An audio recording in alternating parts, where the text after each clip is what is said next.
먼저 누가복음 2장 10절부터 14절 같이 한번 보겠습니다.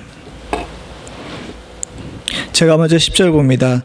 천사가 이르되 무서워하지 말라. 보라, 내가 온 백성에게 미칠 큰 기쁨의 좋은 소식을 너희에게 전하노라. 오늘 다윗의 동네에 너희를 위하여 구주가 나셨으니 곧 그리스도 주시니라. 너희가 가서 강보에 쌓여 구유에 누워있는 아기를 보리니 이것이 너희에게 표적이니라 하더니 어린이 하나님께 찬송하여 이르되 같이 읽겠습니다. 지극히 높은 곳에서는 하나님께 영광이요 땅에서는 하나님이 기뻐하신 사람들 중에 평화로다 하니라. 아멘. 이사야 57장 14절부터 21절입니다. 제가 먼저 14절 봅니다. 그가 말하기를 도두고 도두어 길을 수축하여 내 백성의 길에서 거치는 것을 제하여 버리라 하리라. 그렇게 거룩하다 일만 이가 이와 같이 말씀하시되 내가 높고 거룩한 곳에 있으며 또한 통회하고 마음이 겸손한 자와 함께 있나니 이는 겸손한 자의 영을 소생시키며 통회하는 자의 마음을 소생시키려 함이라.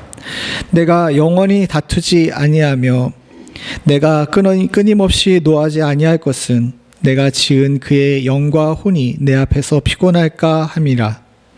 탐심으로 죄악으로 말미암아 내가 노하여 또 내 얼굴을 가리키고 노하였으나 그가 아직도 패역하여 자기 마음의 길로 걸어가도다. 내가 그의 길을 보았은즉 그를 고쳐줄 것이라. 그를 인도하며 그와 그를 슬퍼하는 자들에게 위로를 다시 얻게 하리라. 입술의 열매를 창조하는 자 여호와가 말하노라. 먼데 있는 자에게든지 가까운 데 있는 자에게든지 평강이 있을지어다. 평강이 있을지어다. 내가 그를 고치리라 하였느니라. 그러나 악인은 평온함을 얻지 못하고 그 물이 진흙과 더러운 것을 늘 솟구쳐내는 요동하는 바다와 같으니라. 내 아버님 말씀에 악인에게는 평강이 없다 하셨느니라. 아멘. 지난주에 우리는 대강절의 중요한 주제인 성탄의 중요한 주제이자 대강절의 중요한 주제인 사랑의 원에서 함께 여러분들과 나눴습니다. 사랑과 함께 대강절에 또한 중요하게 여겨지는 주제가 있는데 그것은 바로 평화입니다. 여러분들 주보를 받으셨으니까 주보의 맨 앞장에 보게 되면 이 그림을 한번 보시죠. 성탄절 대강절 주간을 맞아가지고 앞에 그림을 바꿨죠. 그림을 바꿨는데 거기 보게 되면 뭐라고 써 있습니까? 하늘에는 영광, 땅에는 평화라고 써 있습니다. 이것이 오늘 우리가 읽은 본문이기도 하지만은 성탄절에서 표어처럼 쓰는 캐치플레이어기도 하죠. 그래서 하늘에는 영광, 땅에는 평화라는 이야기들을 많이 합니다. 성경에서는 예수님을 평강의 왕이라고 표현을 합니다. 이사야서 9장 6절이죠. 이사야서 9장 6절에 보게 되면 한 아기가 우리에게서 태어났다. 우리가 한 아들을 얻었다. 그는 우리의 통치자가 될 것이다. 그의 이름은 기묘, 모사, 전능하신 하나님, 영존하시는 아버지, 평화의 왕이라고 불릴 것이다. 표준 세번역이긴 한데 저기서 쭉 기묘, 모사, 전능하신 하나님, 영존하신 아버지라고 나왔고 마지막에 쉼표로 되고 이제 나와 있는 이 정체성에 관해서 이야기를 하면서 이 땅에서는 평화의 왕이라고 표현이 되어 있습니다. 그래서 예수님께서 이 땅에 평화를 주시고 평화로 통치하실 분이시라는 것이 우리들이 받아들이고 있는 예수님의 정체성이에요. 그런데 우리가 얘기하고 있는 평화와 예수님이 말씀하시는 평화가 조금 다릅니다. 지난주에 우리가 살펴봤듯이 주님이 말씀하시는 사랑과 우리가 생각하고 있는 사랑이 좀 다른 것처럼 평화도 똑같은 문제를 겪고 있습니다. 조금 전에 우리가 찬송을 불렀습니다. 내 평생 가는 길 쭉 찬송을 불렀죠. 근데 거기서 내 영혼 평안하다 평안하다 그런데 여러분들 영혼 진짜 평안하십니까? 나만 안 평안한가? 사실은 정말 이악 물고 평안하다라고 이야기를 하지만 세상 사는 동안 평안하기가 쉽지가 않아요. 세상 곳곳에서는 정치적으로 평화를 부르짖기도 하고 또는 사회적으로 또 교회에서 가정에서 평화라고 이야기를 하는데 여러분들이 생각하는 평화는 뭡니까? 아무것도 안 일어나는 거? 그냥 먹고 살만한 것 있으면 가만히 이렇게 먼 산 바라보고 있는 것이 평화입니까? 사실 인간이 쓰고 있는 단어 중에 많은 단어들이 우리가 그 단어를 쓰면서도 이게 뭘 얘기를 하는지 뭘 원하는지에 대해서 잘 모르는 경우도 많아요. 그 중에 대표적인 단어가 우리가 지금 쓰고 있는 평화입니다. 사실 이 평화라는 단어가 처음 시작된 것은 아마 이 성경인 것 같아요. 서구 사회의 정신세계를 구축하고 있는 두 축이 있는데, 하나는 그리스 로마 신화이고 또 하나는 성경입니다. 기독교적인 세계관인데, 그리스 로마 신화를 보게 되면 이곳엔 갈등과 부도덕함과 원망과 전쟁이 있어요. 물론 성경에도 그런 얘기가 나와 있지만 이 그리스 로마 신화와는 다르게 성경에서 강조하고 있는 다른 개념이 바로 평화입니다. 즉 서구 세계에서 얘기하고 있는 평화라는 개념이 제일 처음 나온 것이 이 성경이라고 할 수 있죠. 근데 문제는 뭐냐 하게 되게 되면, 주님께서 말씀하시는 평화의 왕, 그리고 주께서 이야기하시는 이 성경에서 얘기하는 평화를 갖다가 인간이 자신의 삶에 살면서 그것을 왜곡하는 경우가 많아요. 대표적으로 그리스 로마 세계를 통일하고 로마 제국이 일으켰던 번영을 팍스 노마나라고 이야기합니다. 그래서 팍스 노마나, 그래서 노마로 인한 평화라고 이야기를 하는데, 이 팍스라는 개념이 사실은 우리가 생각하고 있는 평화와 그들이 생각하고 있는 평화가 아니에요. 그들이 생각하는 평화는 지배입니다. 지배를 통해서 아무 일도 안 일어나게 누르는 거죠. 성경이 그런 식으로 우리들에게 평화를 이야기하진 않아요.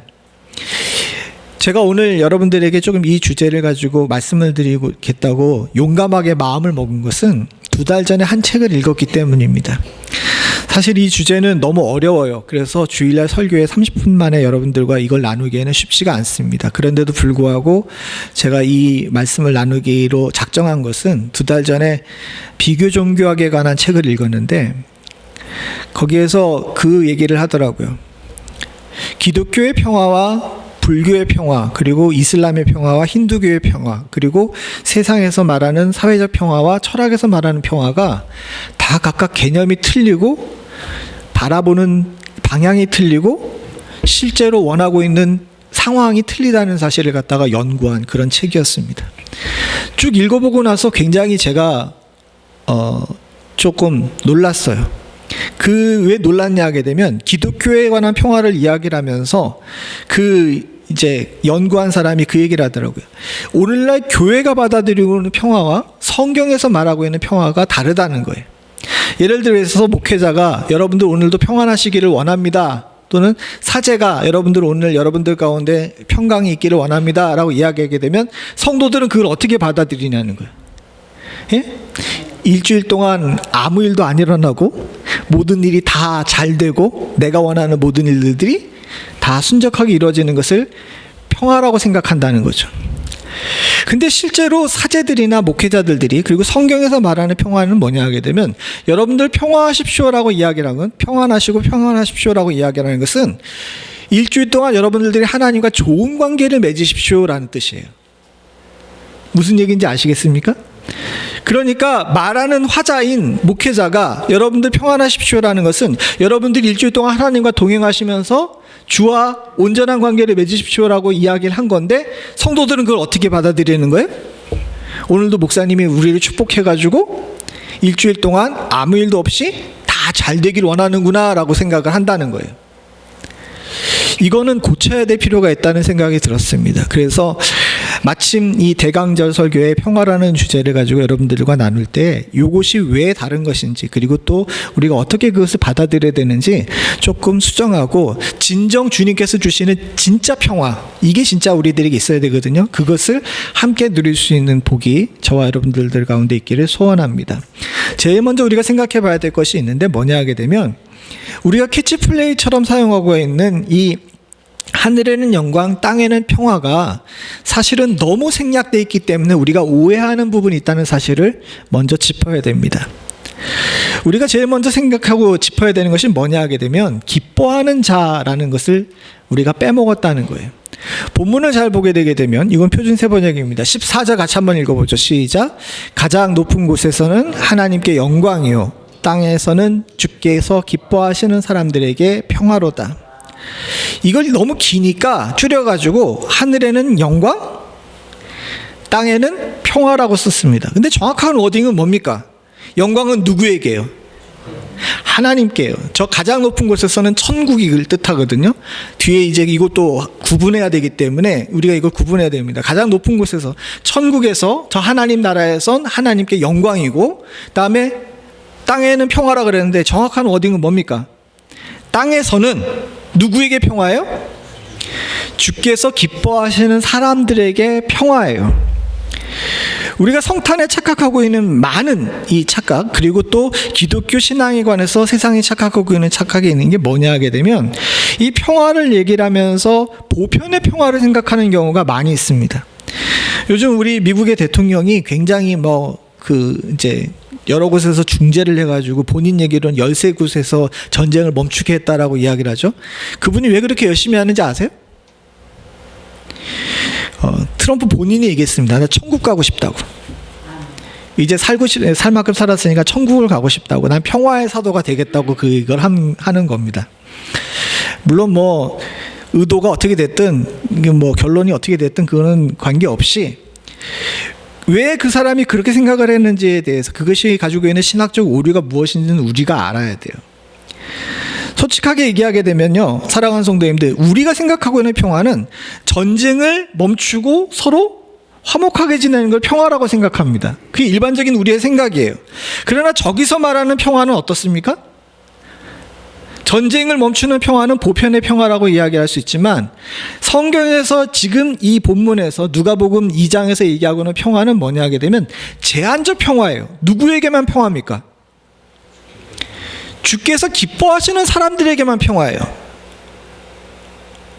사람들 전체에게 예수님께서 평화를 주시기 이 땅에 오신 것이 아니고, 제한된 사람들, 주께서 기뻐하시는 사람들에게만 평화라는 겁니다. 이걸 우리가 어떻게 할 수 있냐면, 예수님께서 제자들을 부르시고 나서 제자들 중에서 10명을 뽑았어요. 그 기사가 마태복음 10장에 나오거든요. 마태복음 10장에 주님께서 제자들을 부르고 나서 제일 처음 가르치신 본문 중에서 아주 이 말씀과 대조되는 말씀을 12명의 제자들에게 가르쳐 주시는데, 이게 뭐냐 하게 되면 마태복음 10장 34절입니다. 같이 봅니다. 시작. 내가 세상에 화평을 주러 온 줄로 생각하지 말라. 화평이 아니요 검을 주러 왔노라. 그리고 나서 뒤에 예수로 인한 갈등들에 대해서 쭉 나와 있습니다. 그럼 이게 우리가 생각하고 있는 상식으로 평화를 해석하게 되게 되면, 누가복음 2장에 나와 있는 이 한 천군 천사의 찬송과 이 예수님의 가르침, 마태복음 10장에 있는 가르침이 서로 충돌을 일으키게 돼요. 땅에는 평화라고 얘기했는데 주님께서는 뭐라 그러세요? 검을 주러 왔다 그럽니다.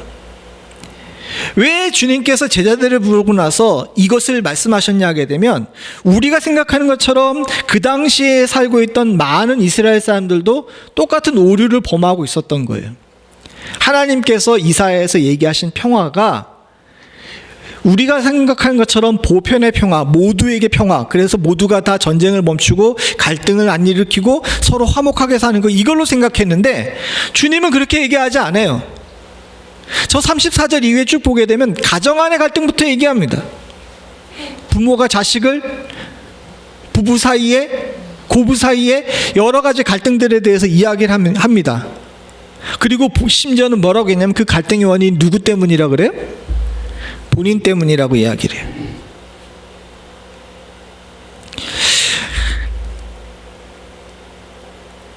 땅에는 평화라고 이야기를 하면서 평강의 왕으로 오신 분이 내가 화평을 주러 온 것이 아니라 검을 주러 왔다고 이야기하는 것에 이 모순을 우리는 대충 무시하고 넘어가는 경우가 많이 있습니다. 근데 이게 모순이 아니에요. 아까 얘기한 것처럼 뭐 때문에 그렇습니까? 우리가 생각하고 있는 보편의 평화를 갖다가 예수님께 대비하기 때문에 그래요. 예수님은 그렇게 말씀하지 않으셨고 예언도 그렇지 않습니다. 주님께서는 제한적 평화, 선택된 자들에게만 평화를 허락하시는 거예요. 그거를 제일 잘 정리한 것이 예수님께서 뒤에도 여러 차례 이 비슷한 말씀을 하셨는데 제일 잘 정리한 것이 이사야 57장, 오늘 우리가 읽은 본문입니다. 이사야 57장 14절부터 21절이에요. 여기서 분명히 이야기를 합니다. 땅에서는 주께서 기뻐하시는 사람들의 평화라고 이야기하는데 과연 주께서 기뻐하시는 사람들이 누구냐라고 이야기할 때 15절을 같이 한번 읽어보죠. 시작. 지극히 존귀하며 영원히 거하시며 거룩하다 이름하는 이가 이와 같이 말씀하시되 내가 높고 거룩한 곳에 있으며 또 통회하고 마음이 겸손한 자들과 함께 있나니 이는 겸손한 자의 영을 소생시키며 통회하는 자의 마음을 소생시키려 함이라. 우리가 쭉 다 읽었기 때문에 여기 15절만 발췌해서 여러분들과 보는데 하늘에 계신 하나님께서 기뻐하시는 사람이 어떤 사람이라고 얘기하냐면 어떤 사람이라고 얘기해요? 통회하고 마음이 겸손한 자예요. 주님께서 기뻐하시는 자는 통회하고 마음이 겸손한 자라고 이야기를 합니다. 왜 이런 사람들을 향하여서 그 다음에 이런 사람들을 향하여서 주님께서 뭘 선포하셨냐면 18절 19절 같이 보죠. 시작. 내가 그의 길을 보았은즉 그를 고쳐줄 것이라. 그를 인도하며 그와 그를 슬퍼하는 자들에게 위로를 다시 얻게 하리라. 입술의 열매를 창조하는 자 여호와가 말하노라. 먼데 있는 자이든지 가까이 있는 자이든지 평강이 있을지어다 평강이 있을지어다 내가 그를 고치리라 하였느니라. 인간은 원래 잘 태어났어요. 그래서 온전한 마음으로 평안을 누릴 수 있는 존재로 태어났습니다. 그게 아담의 모습이에요. 에덴 동산에서 아담의 모습인데 다 아시는 것처럼 죄로 인해 가지고 우리가 망가졌습니다. 그 망가진 상태를 여기 앞에 나와 있지 않지만 16절에 뭐라고 얘기하냐면 내가 영원히 다투지 아니하고 내가 끊임없이 노하지 아니할 것은 내가 지은 그의 영과 혼이 내 앞에서 피곤할까 함이로라 라고 이야기를 합니다. 죄로 인해서 우리가 에덴에서 쫓겨난 다음서부터는 이 죄로 말미암아서 하나님과 우리 사이에 갈등이 생기고요. 그러므로 말미암아 우리의 영과 혼이 어떻게 됩니까? 피곤한 상태예요. 이 피곤한 상태를 해소하는 것이 평화입니다. 이해가 가십니까?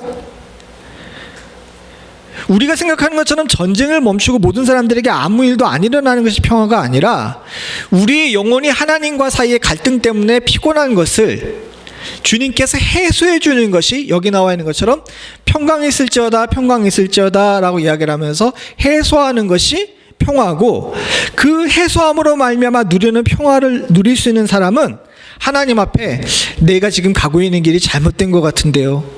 하나님 이게 정말 잘못됐으면 나를 고쳐주십시오라고 얘기하며 통회하며 마음이 가난한 자 바로 그런 사람들이 하나님께서 기뻐하시는 자라는 거예요. 즉 예수를 믿는다 그래가지고 모두가 다 평화를 누리는 것이 아닙니다. 겉으로만 예수를 믿는다고 이야기하고 가라지들도 많이 있거든요. 주님께서 진짜 기뻐하시는 사람은 뭐냐 하게 되면 내가 실수했을 때 아파하는 사람, 내가 지금 가고 있는 길이 잘못다는 걸 알고 있을 때 아, 이 길 잘못된 것 같은데 라고 생각하면서 하나님께 그 길을 묻는 사람, 그리고 실수하고 넘어져가지고 죄를 지었을 때 억울해서 또는 창피해서 우는 사람이 아니라 하나님 앞에 하나님 내가 잘못했습니다. 내가 이 길을 걷지 말았어야 되는데 내가 이 일 하지 말았었어야 되는데 라고 말하며 주께 눈물 흘리는 사람을 주께서 기뻐하시는 자로 여기고 평화를 허락하시는 줄로 믿습니다. 18절에 보게 되면 재미있는 구절이 나오는데 17절을 제가 안 읽어서 저 부분을 이해하기가 쉽지가 않습니다. 17절을 보게 되면 그의 탐심의 죄악으로 말미암아 내가 노하여 그를 쳤으며 또 내 얼굴을 가리고 노하였으나 그가 아직도 패역하여 자기 마음의 길로 걸어가는도다. 우리는 잘못했는데 잘못했다는 걸 알면서도 그 길을 고치기가 쉽지 않아가지고 여전히 마음의 길을 걷는 경우가 많이 있어요. 이건 다 그렇습니다.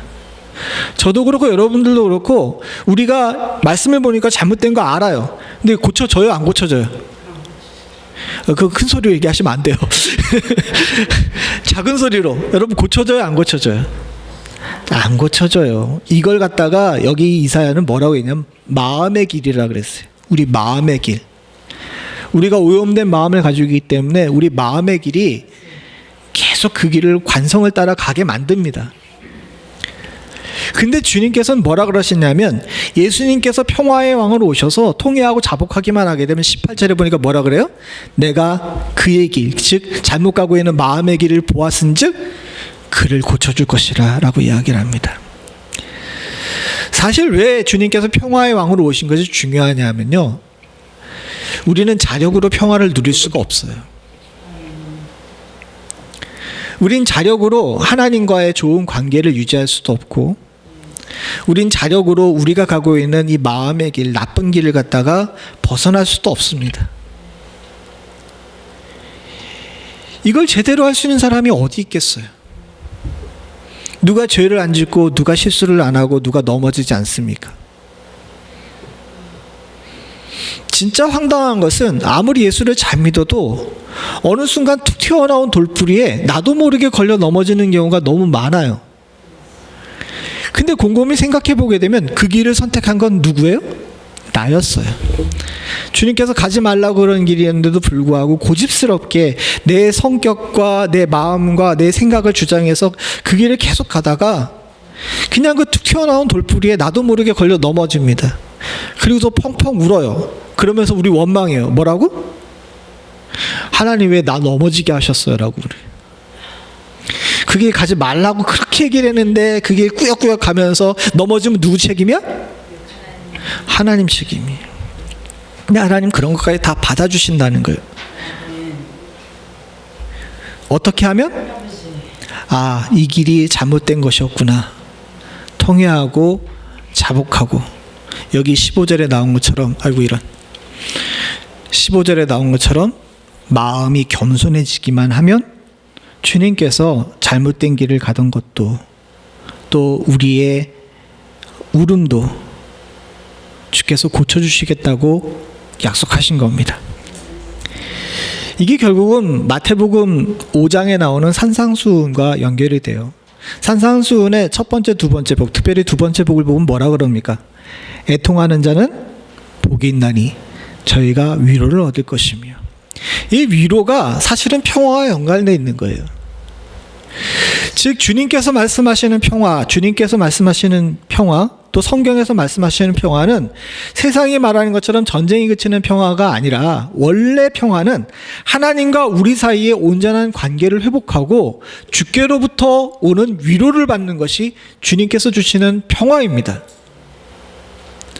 우리가 조금 전에 찬송 불렀던 그 찬송이 있잖아요. 내 평생에 가는 길 순탄하여 늘 잔잔한 강 같다고, 평강하다라고 이야기를 하는데, 이 작사가가 아주 성공한 변호사였습니다. 근데 이 변호사가 혼자 이제 미국에 있고 아내와 네 딸이 영국으로 여행을 갔어요. 여행을 가는데 돌아오다가 이 배가 난파했네. 그런데 아내만 살고 네 딸이 다 죽었습니다. 사실 천천병력과 같은 일이죠. 원래 남자들은 다들 딸 키워보시면 아는데 딸바보가 되게 되어 있어요.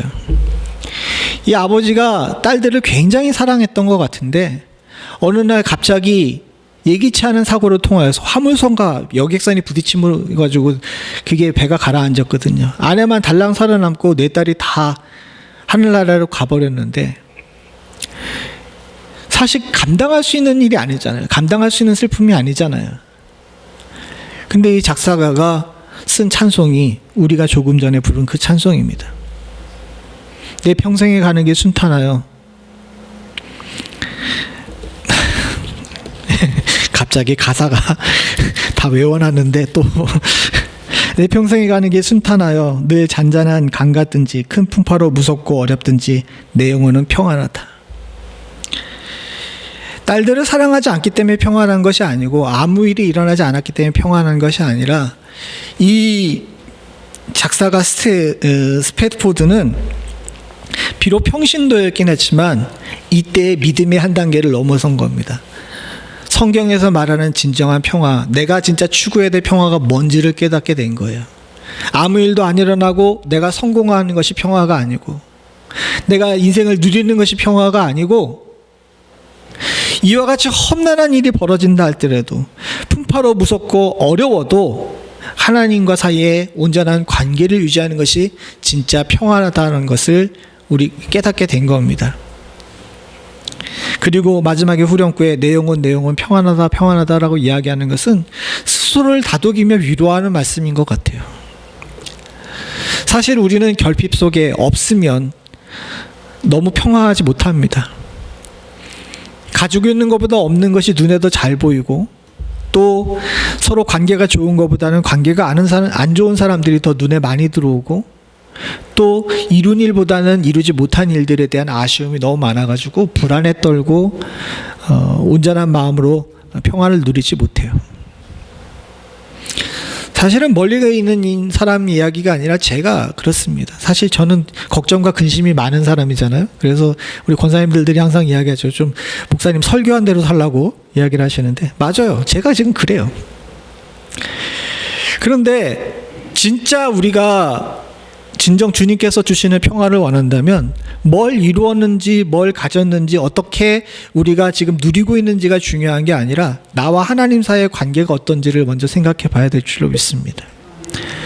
그리고 주님께서 진정 원하시는, 주께서 기뻐하시는 자, 통회하고 자복하며 주님께 가까이 가기를 원하는 자, 삶은 바뀌지 않지만 그래도 주님을 붙들려고 노력하는 자, 바로 그런 자들을 주께서 기뻐하시는 줄로 믿습니다.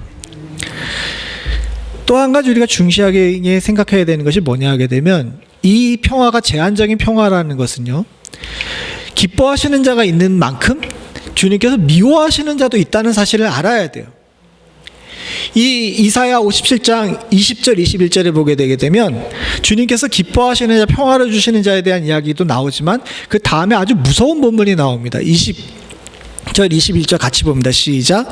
그러나 악인은 평온함을 얻지 못하고 그 물이 진흙과 더러운 것을 늘 솟구쳐내는 요동하는 바다와 같으니라. 내 하나님의 말씀에 악인에게는 평강이 없다 하셨느니라.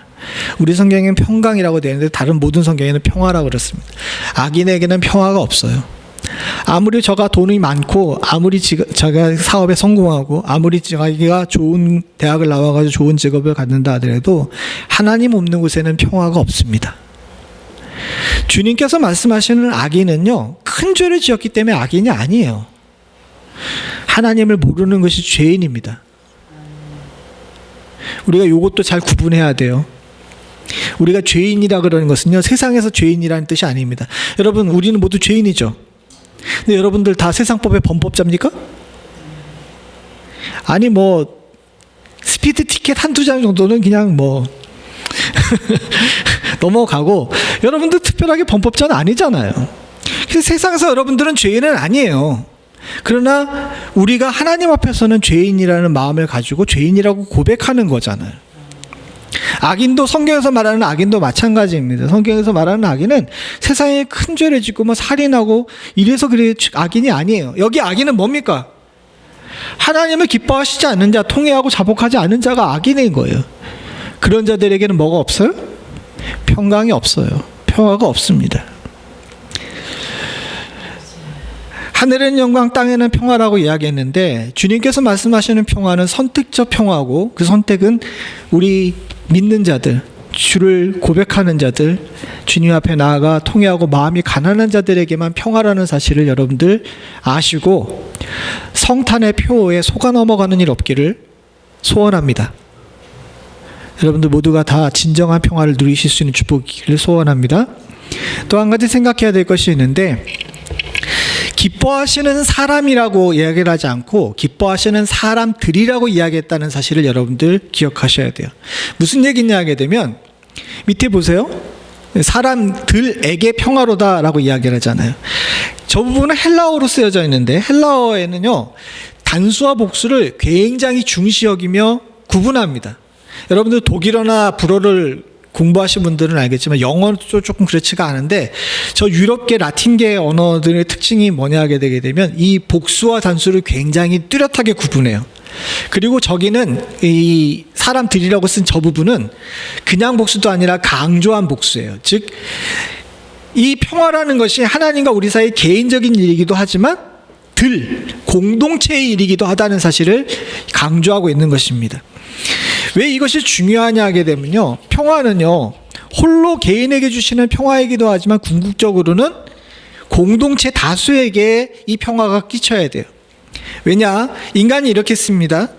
우리가 첫 번째 말한 개념에서는요, 기뻐하시는 사람들에게서 기뻐하시는 부분은 우리와 하나님 사이의 수직적 관계의 평화예요. 근데 주님께서 이 땅에 오셔가지고 평화를 만드실 때는 수직적 관계의 평화가 먼저 되긴 하지만 더 나아가서 어떤 평화도 원하시는 겁니까? 수평적 평화도 원하시는 거예요. 이 수평적 평화를 이야기를 하면서 들을 얘기를 하는데, 생각해 보십시오. 기뻐하는 사람과 기뻐하지 않은 악인들 사이의 평화가 아니라 누구와 누구 사이의 평화예요? 기뻐하는 사람과 기뻐하는 사람 사이의 평화입니다. 기뻐하는 사람들 사이의 평화예요. 그래서 주님께서 검을 주신 겁니다. 왜? 기뻐하는 사람들과 악인들 사이에는 뭐가 있어야 돼요? 검이 있는 거예요. 즉 주님께서 말씀하시는 평화를 다시 한번 생각해 보게 되게 되면, 모든 사람들과 화목하라는 이야기가 그리스도의 공동체 밖에 있는 사람들과 모두 화목하라는 얘기가 아니에요. 될 수 있으면이에요, 그때는. 그러나 그리스도의 공동체 안에 있는 사람들 사이에서는 어떻게 되는 겁니까? 같이 화목해야 돼요. 왜? 동시에 같이 한 하나님과 화목했기 때문에 그렇습니다. 이게 되게 쉽게 설명하려고 나름 이렇게 연구해서 했는데 여러분들은 도대체 무슨 얘기를 하냐고 이렇게 생각할지도 모르죠. 사실은 이게 바울도 고민이었어요. 왜냐하면요, 바울이 이방인의 선교사로 나가가지고 복음을 전합니다. 복음을 전했는데 이방인들의 선교사로 복음을 전했지만, 이 사람 특이하게도 가는 곳마다 제일 먼저 복음을 전한 사람들은 누구예요? 유대인의 회당에 가가지고 유대인들에게 먼저 복음을 전한 다음에 그 다음에 이방인에게 복음을 전했어요. 그렇게 되면 어떻게 되냐면, 가는 곳마다 교회를 세우는데 교회에 어떤 사람들과 어떤 사람들이 섞이겠습니까? 유대인들과 이방인들이 섞이겠죠. 근데 이 사람들이 생활 습관도 문화도 언어도 그동안 받은 교육도 다른데 하나로 섞여요, 안 섞여요? 안 섞여요. 과거에는 유대인은 유대인대로 살고 이방인은 이방인대로 살기 때문에 길거리 걸으면서 몇 번 마치고 동네에서 손 흔들 때는 서로 어떤 이웃이었느냐면 좋은 이웃이었어요. 근데 이 이방인들과 유대인들이 한 교회 안에 있게 되면 좋은 이웃으로 살 수 있을까요, 없을까요? 좋은 이웃으로 살 수가 없었던 겁니다. 심지어 바울은 예배소서에 뭐라고 얘기하냐면, 예배소서 2장입니다. 14절 같이 한번 보죠. 그는 우리의 화평이신지라 둘로 하나를 만드사 뭐라고요? 원수된 것 곧 중간에 막힌 담을 자기 육체로 하시고. 교회 안에 같이 이방인과 헬라인을 뭉쳐놨더니 서로 뭐가 된 거예요? 원수가 된 거야. 교회 안에 묶여있지 않으면 그냥 서로 이웃 정도였는데, 그냥 안면에 있는 이웃 정도였는데, 교회 안에 같이 뭉쳐지니까 서로 뭐가 되는 거예요? 원수가 되는 거예요. 이런 일들이 비일비재하게 일어납니다. 사도들에게 있어서는 이게 정말 힘든 문제였어요. 주께서 주신 평화에 대해서 설명을 잘 해가지고 이 문제를 해결하고 싶은데, 제가 지금 여러분들에게 이야기해서 여러분들이 쉽게 받아들이지 못하는 것처럼 성도들이 잘 받아들이지 못하는 경우가 너무 많습니다. 그래서 예배소서뿐만 아니라 갈라디아에서도 로마서에서도 이것을 계속 강조하고 고린도 전후서에서도 강조하고 지속적으로 강조했는데 잘 해결되지 않아요. 근데 에베소서에 왜 이 문제가 잘 해결되지 않는 데 대한 힌트와 결국 우리가 어떻게 살아야 되는지에 대해서 답이 나와 있는데, 14절은 우리가 조금 전에 읽었으니까 15절부터 같이 봅니다. 시작. 법조문으로 된 계명의 율법을 폐하셨으니 이는 이 둘로 자기 안에서 한 사람을 지어 화평하게 하시고 또 십자가로 이 둘을 한 몸으로 하나님과 화목하게 하려 하심이라. 원수된 것을 십자가로 소멸하시고 또 오셔서 먼데 있는 너희에게 평안을 전하시고 가까운 자들에게 평안을 전하셨으니 이는 그로 말미암아 우리들이 한 성령 안에서 하나님께 나아감을 얻게 하려 하심이라. 아까 전에 하나님과의 관계에서도 여전히 우리가 마음의 길을 걸으면서 우리의 생활 습관 때문에 고쳐지지 않는 것처럼, 서로 다른 사람이 모여있는 교회 안에서도 여러분들 기대하지 마세요. 옆에 있는 사람이 나를 닮아가지고 나의 마음이 되는 사람이 될 거라고 기대하면 돼요, 안 돼요? 옆에 보세요. 옆에 봐요. 이 사람이 나랑 마음이 맞을 거라고 기대하세요, 안 하세요? 기대하면 안 돼요. 그리스도의 십자가로 원수된 것을 소멸한다 그러지만은 여전히 그 사람은 그 사람이에요. 그런데도 불구하고 주님께서 이 말씀 가운데서 말씀하고 있는 핵심이 뭐냐 하게 되면 예수 그리스도로 서로 다른 사람들이 그냥 접착제로 붙여가지고 그냥 한꺼번에 어떻게 되는 겁니까? 18절에 보니까 둘이 한 성령 안에서 접착제로 붙여놔가지고 어떻게 하는 거예요? 하나님께 나아가는 거예요. 뭔 얘기인지 아시겠어요? 그러니까 여러분들이 기대하는 것처럼 우리 공동체 또는 가족 공동체에서 모두가 다 화평하며 하하호호하리라고 상상하지 마세요. 그건 주께서 주시는 정말 큰 복이자 은혜입니다. 제가 목회를 하면서 보니까 부부 사이뿐만 아니라 부모와 자식 사이에서도 평안한 가정이 그렇게 드물어요. 그나마 예수를 믿으니까 서로 용납하면서 어느 정도 수준을 유지하는 거지, 불안불안한 가정과 부모 자식 관계가 얼마나 많은지 모릅니다. 예수로 인해서 변하는 거 주께서 주시는 큰 복입니다. 그리고 그 복을 누리는 사람들도 있죠. 그러나 대부분 보편적인 상황에서는요, 그냥 서로 다름을 유지하며 살아요. 여기 있는 이방인들과 이방인들과 유대인들도 마찬가지였습니다. 아까 전에 얘기한 것처럼 뭐 하나 똑같은 것이 없어요. 딱 하나 똑같은 것이 그냥 예수 믿는다는 거 하나뿐이었어요. 사도 바울은 이야기를 합니다. 그것만으로 족하다. 예수가 평화의 사람이 돼서 접착제가 돼가지고 그냥 우리를 붙여가지고 서로 다른 우리를 다 어떻게 하는 거예요? 하나님께로 데려갈 거다라는 거예요. 그게 사람들의 의미의 핵심입니다. 주님의 평화는 믿는 자들들이 주 안에서 하나됨을 위한 거예요. 우리가 스스로 서로 뜻을 맞춰가도 공동체를 이룬다는 이야기를 하시면 안 됩니다.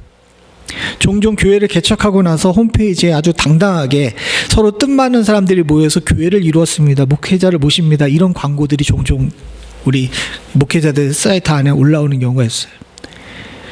사랑하는 성도님들, 죄송한 얘기인데 서로 마음이 맞아가지고 교회를 이루면 반드시 깨집니다.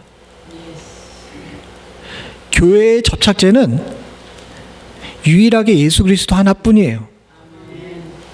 사람과 사람들이 뜻이 맞아가지고 교회라는 거룩한 공동체를 이룰 수가 없어요. 하나님께 나아가면 오로지 예수 그리스도 그것 하나만으로 가능한 일인 줄로 믿습니다. 누구도 교회의 중심이나 구심축이 될 수 없어요. 성경은 분명히 얘기합니다. 사도 바울도 이야기해요. 내가 중심이 아니다. 베드로도 마찬가지였어요. 내가 중심이 아니라고. 누가 중심이 돼야 돼요?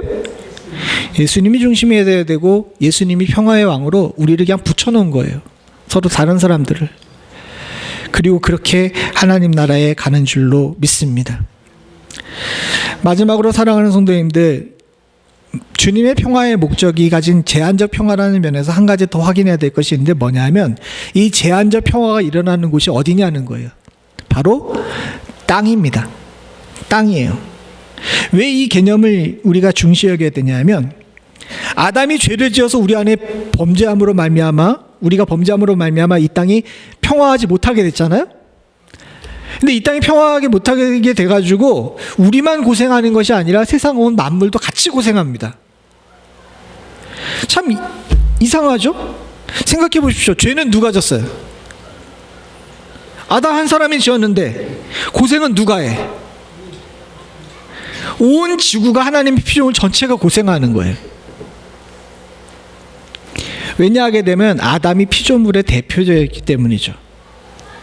만약에 하나님께서 기뻐하시는 사람을 통해 가지고 이 관계가 회복이 되게 되면 이 땅에 있는 다른 인간을 제외한 모든 피조물에게도 하나님께서 평화를 허락하시는 축복을 주신다는 것을 이야기하려고 땅에는 이라는 표현을 쓴 겁니다. 이건 여기에만 나오는 것이 아니라 성경 곳곳에 나와요. 대표적으로 골로새서 1장 20절에 보게 되면 그의 십자가의 피로 화평을 이루사 만물 곧 땅에 있는 것들이나 하늘에 있는 것이 그로 말미암아 자기와 화목하게 되기를 기뻐하심이라. 여기 하늘은 공중나는 새를 이야기를 합니다. 즉 우리가 그리스도의 피로 하나님과 화목하게 되게 되면요, 우리만 주님과 화목하게 되는 것이 아니라 세상의 만물들도 화목하게 되는 거예요. 반대로 우리가 죄를 짓게 되면 어떻게 됩니까? 하나님과 화목하지 않게 되면 어떻게 됩니까? 노마서에 나온 것처럼 피조물이 말할 수 없는 탄식을 하게 되겠죠. 이사야서에 보게 되게 되면 사자구가 뒹굴고 뱀굴에 독사굴에 손을 넣는 이야기가 나옵니다. 그 이야기가 나온 이유가 바로 주님께서 완벽하게 이루실 저 천국의 평화를 이야기하기 때문에 그런 거예요. 그런 면에서 보면 땅에는 평화가 완전히 틀린 것은 아닙니다. 그러나 사랑하는 성도님들, 이 땅에는 평화라는 것은 독립적으로 존재할 수가 없어요. 하나님과 하늘의 영광과 같이 연결되어 있다는 사실을 기억하실 수 있는 은혜가 있기를 소원합니다. 하늘의 영광 없이 땅이 평화할 수가 없어요. 그 얘기는 뭐냐 하게 되면 주님께서 이 땅에 재림하셔가지고 하나님께서 이루신 완벽한 천국이 이루어질 때야만 땅에 진정한 만물이 평안하는 축복이 일어나게 된다는 겁니다. 사랑하는 성도님들, 오늘날 많은 사람들이 예수를 이용해서 개인적인 평화를 얻으려고 하는 경우가 많아요. 우리 기도부터 먼저 들여다봅시다. 여러분들이 기도할 때 잘 생각해 보게 되게 되면 하나님 오늘도 우리 평안하게 해주십시오, 우리 가족이 평안하게 해주십시오 라고 이야기할 때 그 여러분들이 말하고 있는 평안은 뭐 어떤 평안을 구호하고 있습니까? 하나님과 우리 사이의 관계가, 하나님과 우리 가족의 관계가 온전하길 원합니까? 아니면 아무 일도 안 일어나기를 원합니까? 입니까?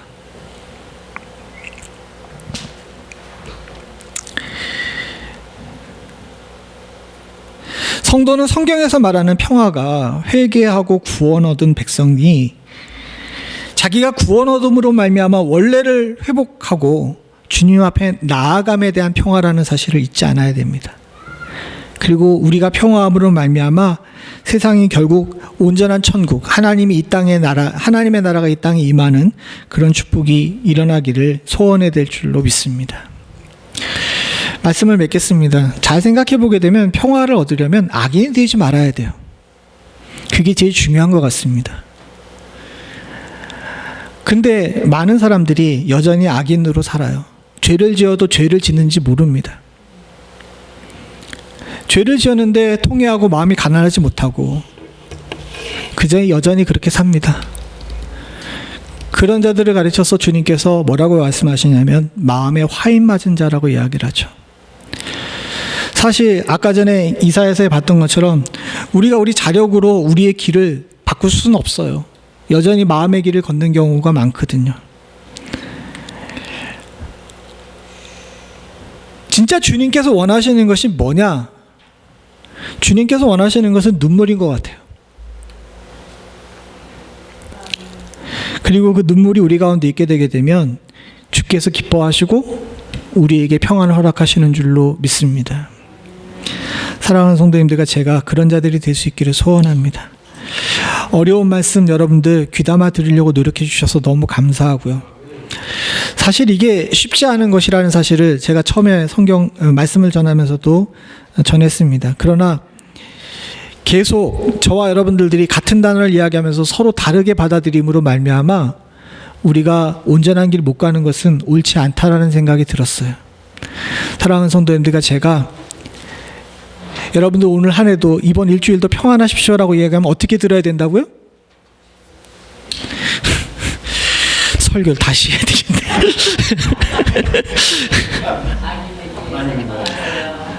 한 주도 하나님과 좋은 관계 맺으십시오라고 들으시기 바랍니다. 예. 일이 안 일어날 수 없어요. 진짜 우리가 추구해야 될 평화는 하나님과 여러분들이 정말 온전한 관계 가운데 있는 것인 줄로 믿습니다. 그 평안이 여러분들과 제 가운데 있기를 간절히 소원합니다. 같이 기도하시겠습니다. 아버지 하나님 주여, 주께서 귀한 말씀을 통하여서 사랑하는 성도들과 저를 깨우게 하심을 감사드립니다. 주님께서 말씀하시는 평화, 성경에서 말씀하시는 평화가 무엇인지를 우리가 그동안 잘 알지 못해 하나님, 우리가 생각하는 대로 주님의 뜻을 해석하고 우리가 생각하는 대로 그저 주님의 말씀을 왜곡했던 경우가 많음을 고백하며, 하나님, 우리 안에 주님을 기뻐하시는 자의 모습을 다시 돌이켜 살아나게 하기를 간절히 소원합니다. 통회하고 마음이 가난한 자들에게 평화를 허락하시겠다고 약속하셨는데, 우리는 예수 믿는다고, 교회 다닌다고 주님이 주신 평화를 잘못 해석하고 세상에도 나가서도 비슷한 모습으로 살았던 것을 하나님 회개합니다. 아버지 하나님, 진짜 우리가 추구하고 바라봐야 될 것은 하나님, 내가 가지고 있는 인생의 넉넉함이 아니라 하나님과 온전한 관계임을 다시 한번 깨닫습니다. 여전히 마음의 길을 걷느라고 주님께로 나아가지 못하는 저희들 또한도 주께서 붙으셔서 길을 고쳐주시는 축복을 허락하여 주시옵고, 아버지 하나님, 온전한 자리에 서서 주님만 바라볼 수 있는 축복이 저희 가운데 있게 하여 주시옵소서. 어려운 말씀이었지만 귀담아 들은 귀한 성도들 위해 주님께서 함께하여 주시사, 부족한 종의 입술의 둔함을 인하여서 제대로 증거하지 못한 것들을 주여 사랑하는 성도들이 말씀으로 깨달을 수 있는, 또 성령으로 깨달을 수 있는 축복이 있기를 소원합니다.